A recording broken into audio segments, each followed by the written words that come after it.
Welcome back to the show, everybody. It's me, Hugh. And we've got Mark Gleberzon joining us here, who brought a couple of pieces, which we're going to show in a minute. But he's native of Leslieville, and you had an actual gallery there at one point. I did have an actual gallery. I was first located in Cabbagetown, then moved to Leslieville. Yeah. I just figured it was an extension of what I was already doing, because I was selling my artwork both here in Canada. I was doing tons of shows in the States. I was doing trade shows. So I essentially thought that by opening up a gallery, it would allow me to have an actual studio, somewhere to go to every day, as opposed to working in my basement. And also because over the years I'd made so many friends who were artists, it just seemed, as I said, a further extension of being able to feature their work along with mine in sort of more sympathetic environment, if you will. Because I was an artist, I sort of understood, that when a piece sells, to be able to pay them quickly, to be able to talk passionately about the artist and their work, because I would also go out of my way to learn more details about the artist. So I was able to extend that over to the clients, which I think they sort of appreciated if I had anecdotes or interesting stories about them as well. So what happened to the gallery? I was exhausted. It was a one person circus. Oh. So unfortunately, I wasn't smart enough to get interns, or if I tried to get interns, they would flake out.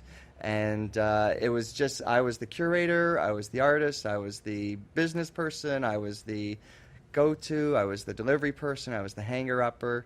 So it just became too much for one person. And I did it for 4 years, and I'd gladly do it again. Yeah. I did try to get some other people on board. Again, didn't quite work out as I had hoped. Yeah. And so I just figured, okay, I think I just need to get out and sort of keep my sanity. Now, how does that, it's interesting, how has that affected the sales of your own work? It was sort of interesting because people there did seem to be a bit of an odd perception that okay, this person's a business person, he's an artist, and he's representing other artists. And I think for some people, they almost didn't know what to make of that, which I found strange, because I'd like to think that the work I was doing, and very often my artwork was what was keeping the gallery going. Not to say that some of the other artists, of course, contributed to sales and the momentum and bringing people in, but I was certainly the overall figurehead in terms of when people would come to the show and they were, or to the gallery, and they would try to figure out why is it only this one person and what's he trying to be. Also because I also have a wide variety of artwork that I love to experiment with as well. You mean your own? In my own body of work that I do, I have a wide variety of work. So it's like, I know it's funny how people, our slogan here at that channel is we specialize in everything. Oh, okay, right. Right? Which is confusing for people. It's very confusing. And then I would always draw the comparisons to people like the Picassos and the Andy Warhols and the Peter Maxes, who were artists who knew a commercial side to their work, who would dabble in other media, and people wouldn't blink an eye, because even if the styles or the subject matter varied, it was still the fact that it was still under the umbrella of that particular artist. And I think that was what I was hoping to try to tap into, because you look at people nowadays, even like Damien Hirst and Jeff Koons, who, again, they have their fingers in all sorts of pies, and they just happen to make it work because they either they just tapped into the right accepting marketplace, if you will, or the work just created its own allure that drew people in. I mean, it's interesting to think about what it is that, like, for example, Andy Warhol, right? I mean, if you had a napkin that he just doodled on, would probably be worth thousands of dollars. Oh, absolutely. Today, right? That, or he would film it for 6 hours and it would become a short film. I mean, there's two ways of looking at it. Yeah. Because he used to do stuff like that. He would find, like the beauty in the mundane, if you will. I mean, and with your experience, not just as a painter or an artist, but as a gallery owner and all that, doing the marketing side, the business side as well, like, I often wonder, what does it take to take the artist from one level to the level where they become a household name, where their works are sought after by galleries all over the world?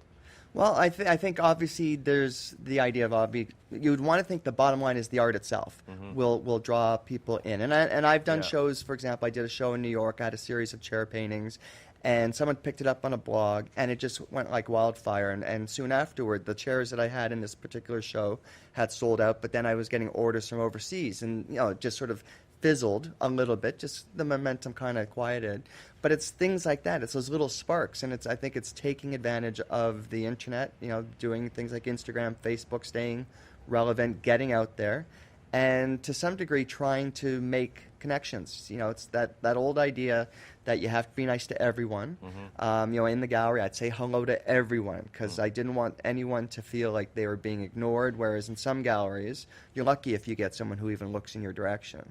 And I was trying to be the exception to that because I wanted people to feel welcome when they came in. I wanted to share information, and even if it wasn't self-serving in that it wasn't going to be promoting my own work or myself, by still being able to extol the virtues of someone else, it still became very symbiotic, that I was hopefully, in one way or another, also helping other people's careers so that maybe one way or another that would sort of come back and reflect also in the work that I would do, perhaps people thinking that I either had a discernible eye or just the fact that I was trying to relay the passionate aspect of being both an artist and a gallery owner. Yes, there's the business side of it, but then there's also the practicality and again, the self-expression that comes with being an artist.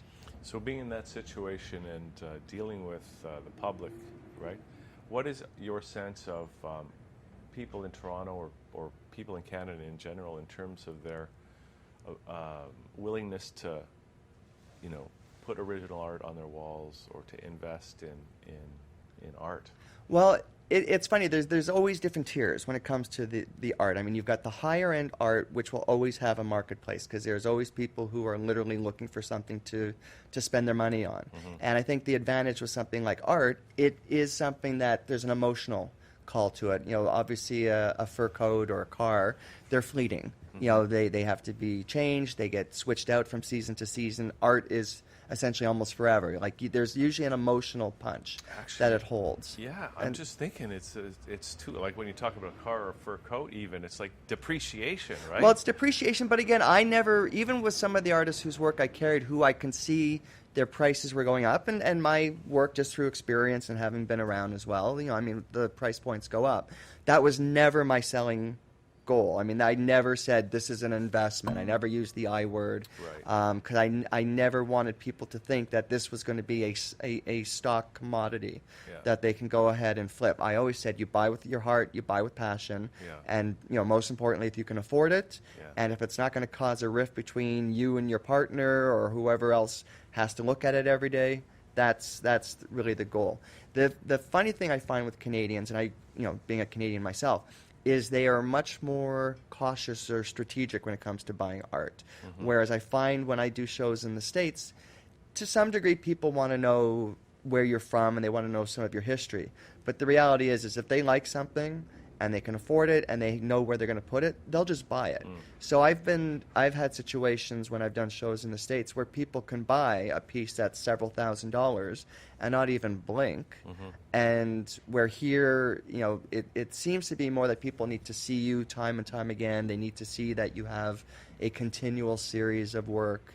It's like a different Canadian attitude. It's a very different attitude. And again, it did prove frustrating, especially when you started doing that in the business side of things too. When I was, because it was one thing when it was my own artwork, but now when you multiply it by 20 or 30 artists whose work I was carrying, and same idea, like you're trying to sort of coddle people to get the confidence to feel comfortable about their purchase or why they're interested in a particular artist or particular kind of painting or sculpture or what have you, that you're trying to make them comfortable with their decision. And so that was an interesting part that I didn't immediately, to some degree, sign up for. Yeah. But it was good. Yeah. Welcome to Canada. Yeah. Okay. Let's have a look at a couple of the pieces you brought sounds in great. today. There's one. Tell us about this one. This is from a continued series of works. I call them Kiss Me Here, Kiss Me There, or KMH, KHT. And they are a series of fluid paintings. So I'm using a liquid acrylic paint, and I'm literally pouring the paint into itself, and then it's under its own weight and gravity that it will sort of thin out and spread, and then it starts colliding into the next clump of colors that I'm adding. So that's cool. I love the series, and again, you could only control it so much. Some artists when they do the fluid painting, they'll tilt the panel. Yeah. I try to keep it nice and stable, so I just want the spontaneity of the paint itself. Right. And then because it's a liquid paint, when it dries, it's not going to go brittle, but it does dry out. So I do a coat of resin on top. And then I also have a series where I'm using different types of tapes, which are just done in either horizontal bars, or I do them in chevron patterns. Same idea. It's bright color, like color being the key, and then encasing that in epoxy resin. And that piece is what, about 2 feet? That square? one's 2 feet square, yeah, Yeah. exactly. Now it's on a 1.5-inch panel, and I've done ones that are larger, and then I have little 6-inch little guys as well. Which would make great Christmas gifts, no Oh, doubt. absolutely, and I'll be bringing some of those to the Ross show. Yeah. Okay. Cool. And we had one more that you brought right today with us. Yes, this one is called Red. I have others in the series. I went to Montreal. I actually had a solo show at a gallery in Montreal called BAM Gallery, and they featured some of my fluid paintings and some of my other work, and there was an exhibition of Barbie dolls. And because I'm a kid of the 70s and I love pop culture, cereal and bubblegum and HR Puff and stuff and all that. So I was always drawn to pop art imagery, and I just was enamored by all these portraits I started taking of the Barbie dolls. So obviously I focused on the neck up for the most part. And then once the photo is developed, I'll further enhance it. So I'll add spray painted detailings, usually in the background. I'll exaggerate the makeup a little bit. I tend to keep the skin tone the same because I figured the blush and the skin itself was fine, but the hair I'll usually further exaggerate. So I'll do some hand embellishment that includes acrylic paint, sometimes spray paint, and then I'll even use a palette knife edge. So I'll sort of carve into the paint while it's still wet, so that there will be a bit of a texture to it as well. So this is actually a photograph that you've then It's a photograph that I with then paint? further enhanced, exactly. Okay. So I guess you'd call that. Well, it'd be a mixed media. It would be a Yeah. mixed media, and because the substrate is mainly a photo, I would call it a mixed media photograph. Okay, cool. So, and then do we have the website up that we can look and see some other stuff? So, is that a painting or is that The just background logo? is a painting, and then that was my decal, which was on the glass Okay. on my gallery.